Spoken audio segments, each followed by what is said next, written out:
পিতা মাতা সকল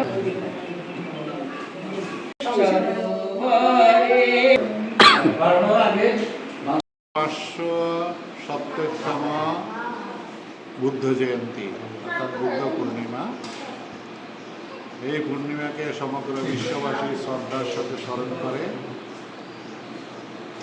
এই পূর্ণিমার বিশেষত্ব হচ্ছে রাজপুত্র সিদ্ধার্থের জন্ম, সিদ্ধার্থের বুদ্ধত্ব লাভ, বুদ্ধ নামে পরিচিত হওয়া এবং 80 বৎসর বয়সে ওনার মহাপরিনির্বাণ লাভ। এই তিনটি ঘটনাকে কেন্দ্র করে ত্রিস্মৃতি বিজড়িত তিনটি ঘটনাকে কেন্দ্র করে আজকের এই বুদ্ধ পূর্ণিমা। তো সমগ্র বিশ্ববাসী এই পূর্ণিমাকে শ্রদ্ধার সঙ্গে স্মরণ করেন। তো বুদ্ধের বাণী,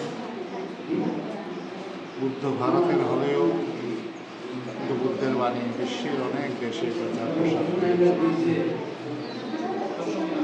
কারণ ওনার বাণীর মধ্যে কোনো জাতিভেদ প্রথা ছিল না।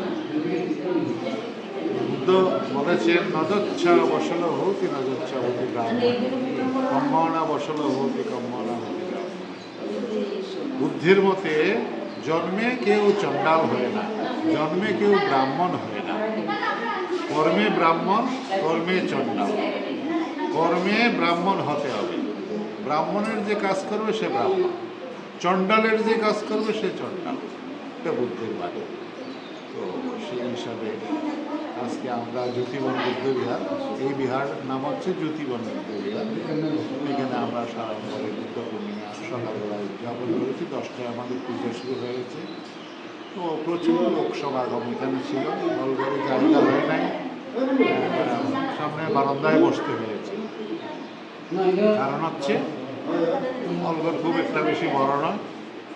সেই হিসেবে বাইরে আসতে এখানে ডিসিও এসেছিল, আমাদের ধর্মনগরের ডিসি, ডেপুটি কালেক্টর এসেছিল। উনি দরজায় বসে চলে গেছেন।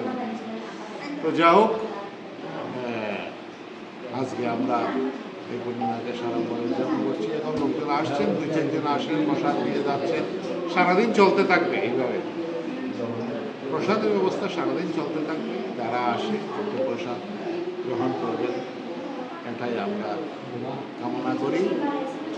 এবং আমাদের বুদ্ধ পূর্ণিমার সবচেয়ে বড় উদ্দেশ্য হলো বিশ্বের সকল প্রাণী সুখী হোক। সকল প্রাণী বলতে গেলে শুধু মানুষ নয়, প্রাণী জগৎ সুখী হোক, শান্তি লাভ করুক, দুঃখ থেকে মুক্ত হোক, সবাই সুখ শান্তিতে বাস করুক, এটাই আমাদের প্রার্থনা। আজকে বুদ্ধ পূর্ণিমার দিনে প্রত্যেককে প্রীতি, শুভেচ্ছা, আন্তরিক অভিনন্দন জানাই। এবং জ্যোতিবন বুদ্ধ বিহারে যারা উপস্থিত হয়েছিলেন তাদেরকেও আমাদের প্রত্যেককে আন্তরিক শুভেচ্ছা অভিনন্দন জানাচ্ছি। ধন্যবাদ।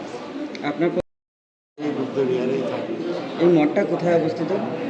এটা হচ্ছে আপনার ধর্মনগর কলেজের পাশে। এটা এরিয়ার নাম হচ্ছে দক্ষিণ হুরুয়া। আর আমরা ধর্মনগর পুর পরিষদের অধীনে 10 নম্বর ওয়ার্ডে আছি। ধর্মনগর